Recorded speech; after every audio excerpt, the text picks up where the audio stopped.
Hi, this is Morgana. Hello, hello, your money goddess.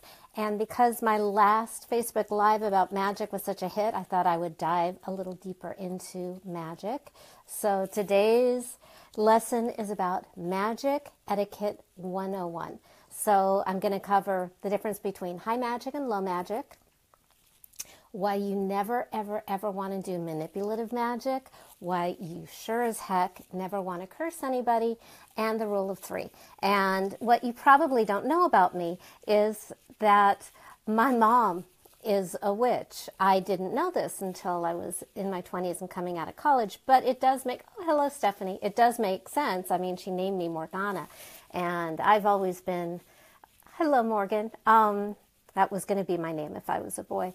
I've always had kind of a talent for magic, and the number one adjective that clients have always given me is magical. I'm not a big ceremonial magician. You know, I'm better at just, I can will things into existence. But I'm going to give you some basic rules to live by because I think you'll get better results and a happier life. So let's see who else is here. We've got Lincoln and hi, my Aunt Lisa. Oh, you're gonna hear about my crazy mom. Lisa, my aunt, knows. So anyway, okay, first starting with the difference between high magic and low magic, and the distinction, it's not good versus evil at all. All it is anytime you're working on yourself and you're working on your connection to, maybe you want to call it divine, your higher purpose, your truest self, the universe, whatever. When you're working out your own crap is the technical term for it, that is high magic. So for example, when you slay your own demons, like when I look inside from my inner blocks and I do work on that, for example, slaying my money monster, my love monster, getting into a right relationship with life, that is high magic. So high magic is really working on yourself. Low magic is more like, I want that. I want that car. I want that guy. I want that thing. And we don't say that that's wrong. But it's, in my experience, high.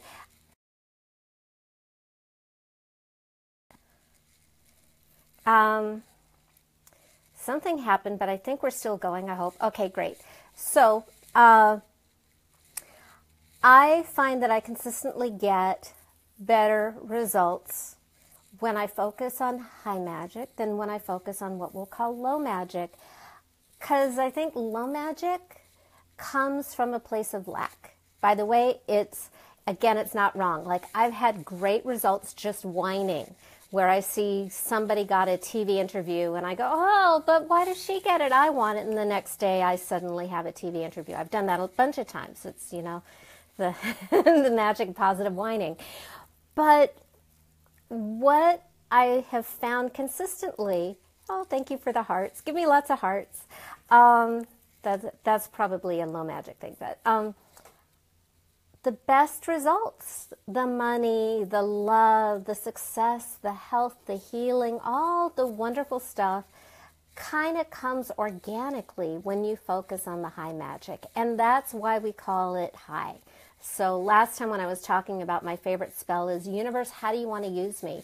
Holy cow, total high magic. It's just having a right relationship with life, which I think is what life is ultimately about. I mean, we don't really, we think the car is going to make us happy and the car is fun, but what we really want is a right relationship with life. So focus on the high magic to get all the stuff you want and more than you imagined. Really, find happiness within. So that's high magic versus low magic. High magic is getting into right relationship with life, the universe, and everything. And low magic is, I want this, that, or the other thing. Now, if you're going to do low magic, there are some rules to keep you safe. And I don't know if my aunt is still is watching this, but so my mother, maybe 20 years ago, I'm going to give you an example of low magic gone really wrong. She was working for an extraordinarily abusive boss who just humiliated everybody for fun. And so she cast a spell.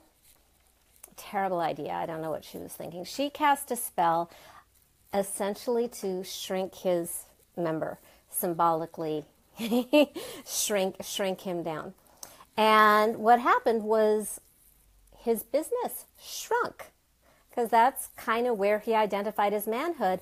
And his business shrunk so much that mom and everybody else was out of a job, which is why you don't do crap like that, which is, so I'm going to cover, it's manipulative magic because, it's concerning somebody else.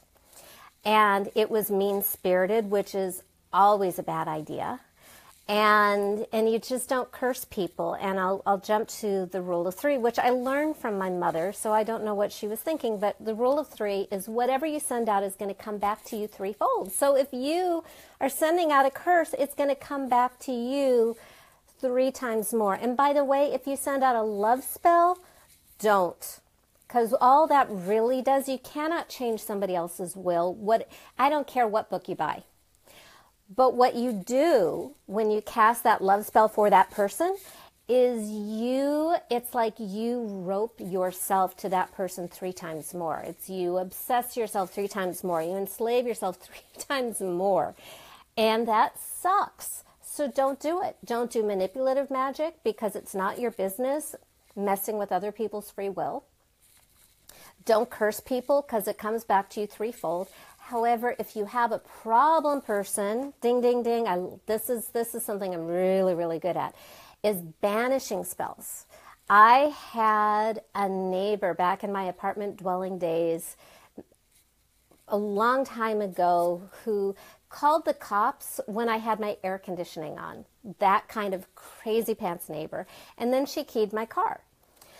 And here's what I did was I could tell she was really unhappy living above me. And so I wished with all my might that she would find a better place to live where she would be much happier away from me. And within a day she moved.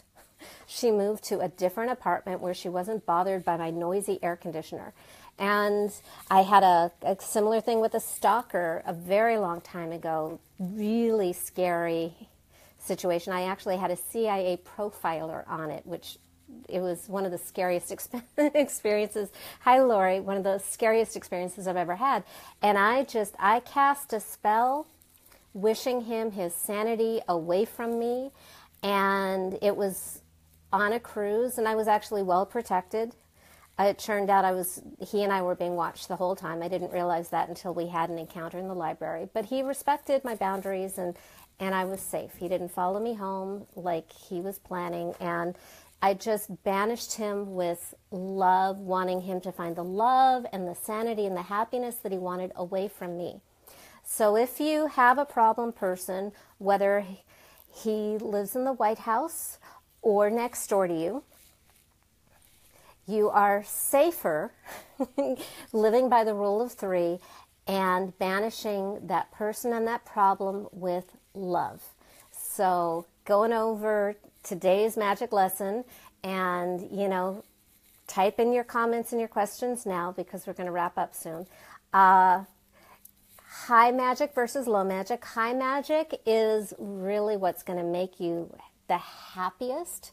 It is whatever you call it, whether it is, plugging into God, universal flow, your highest wisdom. It's really just seeking right relationship with life, and all good things come out of that. So like a good relationship with money, a good relationship with love. What do I need to learn here so that I can let go of this problem? That, by the way, these questions that sound like coaching, they are frickin' magical spells. Shh, don't tell anybody. But Sir Arthur C. Clarke, the great writer, said any sufficiently advanced technology is indistinguishable from magic. And we were talking about what is magic a couple days ago. And, honestly, magic is whatever works. So science, magic, whatever works. is magic, setting an intention, healing yourself so that you can have what you desire, whatever you use that works. That in my book is magic. If spells work for you, knock yourself out. It can be a lot of fun. I've got my Quidditch robe way down there in the background. And so high magic versus low magic. High magic is like working on your connection with God or whatever you call it. Low magic is you want shit. Great. And if you're going to do the low magic, don't mess with other people's will, because I don't believe it works, but it's going to mess with you. Don't send out anything you don't want coming back to you manyfold. So curses off the table. And if you have a problem person, blast them with love. Because really, truly, happy people are nice. I know, crazy, right? Think about it. Happy people are nice. If somebody is feeling right with the world, loved, good about themselves, like they have what they need, they are not going to cause you trouble. So don't curse, bless. That's sneaky, huh? So thank you, Wilson, Christine, Lori, Benjamin, Kama, Patty, all the people who joined us. So my request for you is to share some more below about, how you use magic in your life, your experiences using magic, what works for you, maybe your lessons. And so for now, the circle is open, never to be broken. Namaste, so mote it be, and go forth and make magic. Bye.